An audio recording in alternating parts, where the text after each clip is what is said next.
Eon Law's latest IP news.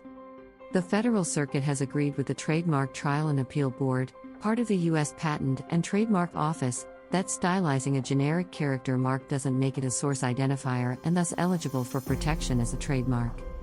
1. The 941 application sought registration for the standard character mark. Sucks.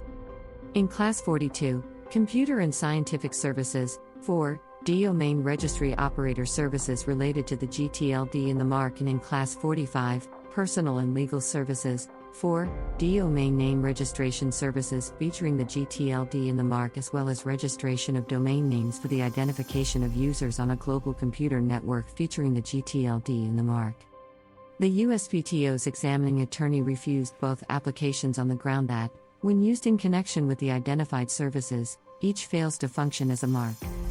Design or stylization may make an otherwise unregistrable mark registrable if the features create an impression on the purchaser separate and apart from the impression made by the words themselves.